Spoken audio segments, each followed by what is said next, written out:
जितने भी छात्र छात्राएं क्लास 9 के फर्स्ट टर्मिनल की एग्जाम दे रहे हैं तो उनका सोशल साइंस का जो ओरिजिनल प्रश्न पत्र है उनका हम यहाँ पे आंसर लेकर आ चुके हैं। तो जितने भी क्लास 9 के छात्र छात्राएं हैं सभी लोग वीडियो में अंत तक बने रहेंगे और सभी के पास इस वीडियो को आप लोग शेयर कर दीजिएगा। तो जिनका भी सोशल साइंस का फर्स्ट टर्मिनल का एग्जाम 28 जुलाई का है तो बिल्कुल हूबहू यही प्रश्न आपको देखने को मिलने वाला है। तो आप लोग एकदम बिल्कुल ये सभी जितना आंसर बता रहे हैं सभी को आप लोग याद करके नोट करके सभी को जाएंगे, क्योंकि आपका हूबहू 101% बाबू ये बिल्कुल ओरिजिनल प्रश्न पत्र है। तो यही प्रश्न आपका एग्जाम में रहेगा। जैसा कि आप लोग पिछले प्रश्न को देखते आ रहे हैं कि जो हम दे रहे हैं वही आपका सीधा एग्जाम में मैच कर रहा है, तो ये भी प्रश्न आपका सीधा वहां पे एग्जाम में मैच करने वाला। तो सभी लोग सोशल साइंस के प्रश्न को आंसर को देख के जाएंगे।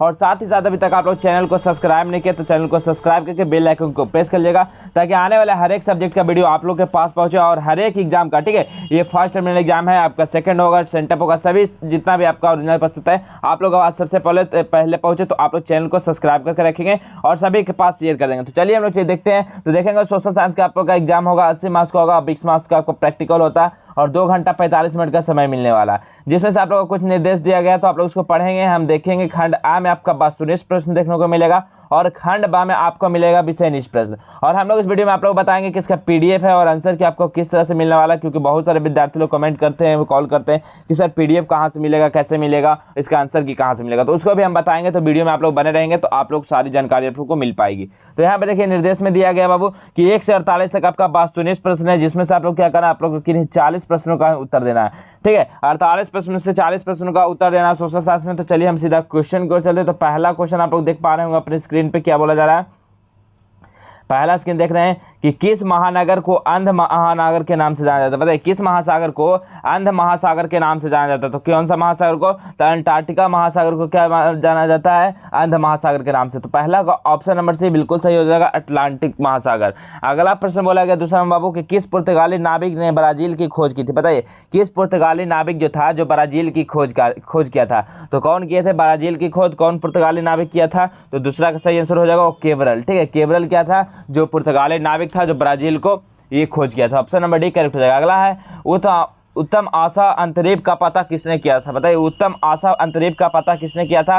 तो ये किया था बार्थोलोमियो डियाज ने, ठीक है। तो ऑप्शन नंबर डी करेक्ट हो जाएगा। अगला प्रश्न क्या है? यूरोप में तर्कवाद का विकास किस घटना का परिणाम था? यूरोप में तर्कवाद का विकास किस घटना का परिणाम था? तो चौथा का सही आंसर क्या होगा? ऑप्शन नंबर बी पुनर्जागरण का प्रसार। अगला प्रश्न हम लोग देखेंगे क्या है? भौगोलिक खोजों के परिणाम स्वरूप किस सामाजिक वर्ग का महत्व बढ़ गया? भौगोलिक खोजों के परिणाम स्वरूप किस सामाजिक वर्ग का जो महत्व है वो बढ़ गया था? तो क्या हो गया? तो व्यापारिक वर्ग। तो ऑप्शन नंबर डी करेक्ट हो जाएगा। अगला है अमेरिका का संविधान किस वर्ष लागू किया गया? अमेरिका का जो संविधान था ये कौन सा वर्ष लागू किया गया था? तो कौन सा वर्ष? तो 1789 ईस्वी में लागू किया गया था। ऑप्शन नंबर डी करेक्ट हो जाएगा। अगला प्रश्न क्या है?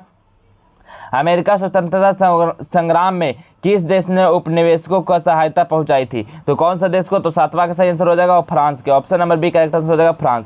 अगला प्रश्न है अमेरिकी स्वतंत्रता संग्राम का तत्कालिक कारण क्या था? अमेरिकी स्वतंत्रता संग्राम का तत्कालिक कारण क्या था? तो क्या था विद्यार्थी? तो इसका सही आंसर हो जाएगा बोस्टन चाय पार्टी की घटना। ऑप्शन नंबर सी करेक्ट हो जाएगा। अगला है फ्रांसीसी क्रांति, ठीक है। फ्रांसीसी क्रांति के पूर्व वहां के प्रशासनिक व्यवस्था की सबसे मुख्य विशेषता क्या थी? तो सबसे मुख्य विशेषता क्या थी? तो इसकी थी प्रशासनिक विभिन्नता, ठीक है, प्रशासनिक विभिन्नता। ऑप्शन नंबर डी करेक्ट हो जाएगा।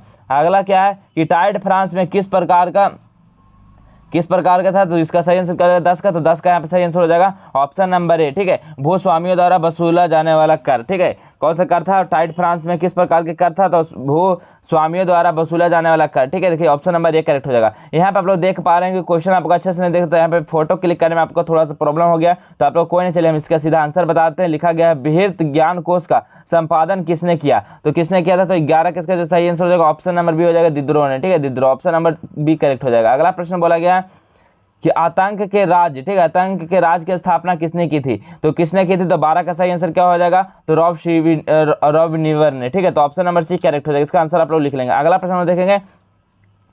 अगला क्या है? सामंतवाद किस पर आधारित व्यवस्था थी? सामंतवाद जो है ये किस पे आधारित व्यवस्था थी? तो ये भूमि पे थी। ऑप्शन नंबर ए करेक्ट हो जाएगा। अगला है डल झील भारत के किस राज्य में अवस्थित है? जो डल झील है भारत के कौन सा राज्य में अवस्थित है? तो option number B Jammu Kashmir में अवस्थित है। चलिए अगला प्रश्न क्या है? निम्नांकित में से कौन से उत्तरी अक्षांश रेखा कर्क रेखा कहलाता है? तो कौन सा कहलाता है? तो इसका सही आंसर क्या हो जाएगा? 80 degree 30 minute. Option number A correct हो जाएगा। अगला क्या है, जोग प्रताप का संबंध किस नदी से है? जोग प्रताप का जो संबंध है ये कौन सा नदी से है? तो इसका सही आंसर हो जाएगा शरावती नदी। ऑप्शन नंबर ए करेक्ट हो जाएगा। अगला प्रश्न है, भारत की सबसे बड़ी खारे पानी की झील कौन सी है? भारत की सबसे बड़ी खारे पानी की झील कौन सी है? तो कौन सी है बाबू? तो इसका चिल्का झील है। ऑप्शन नंबर बी करेक्ट हो जाएगा, चिल्का झील। अगला प्रश्न है, निम्नलिखित में कौन सा देश सार्क का सदस्य देश नहीं है? बताइए, निम्नलिखित में से कौन सा देश है जो सार्क का सदस्य देश नहीं है? तो 18 का सही आंसर क्या हो जाएगा? वो तुर्की है। ठीक है, ऑप्शन नंबर ए करेक्ट हो जाएगा। अगला प्रश्न है, भारत के उत्तरी छोर से दक्षिणी छोर के बीच की दूरी कितनी है? बताइए, भारत के उत्तरी छोर से दक्षिणी छोर की बीच की दूरी कितनी है? तो इसका सही आंसर हो जाएगा 3214 किलोमीटर है। अगला प्रश्न है, भारत का मानक यमोत्तर कौन सा रेखा? भारत का जो मानक यमोत्तर रेखा है वो कौन सी रेखा है? तो यहाँ पे देख सकते हैं आप लोग, क्या हो जाएगा? 80 डिग्री 90 मिनट पूर्वी देशांतर रेखा। Option number D correct answer हो जाएगा। अगला प्रश्न हम लोग देखेंगे। अगला प्रश्न क्या है, हिमालय के किस चोटी के स्थानीय नाम होता है? बताइए, 21 का सही आंसर क्या हो जाता है? 21 का सही आंसर ऑप्शन नंबर सी हो जाएगा, ताप्ती नदी। सॉरी डियर, यहाँ पे क्या हो जाएगा? एवरेस्ट हो जाएगा। ठीक है, एवरेस्ट हो जाएगा। ऑप्शन नंबर सी हो जाएगा। अगला है, निम्नलिखित में से कौन सी नदी यहाँ पे कौन सी नदी भ्रंश से आधा जाकर बहती है? बताइए, क्या हो जाएगा इसका? तो 22 का सही आंसर क्या हो जाएगा? ऑप्शन नंबर सी, ताप्ती नदी। अगला प्रश्न क्या है, नीलगिरी पर्वत की सबसे ऊंची चोटी कौन सी है? नीलगिरी पर्वत की सबसे ऊंची चोटी कौन सी है? तो ये दोदा बेटा चोटी है। Option number A correct answer हो जाएगा। अगला है कि विश्व का सबसे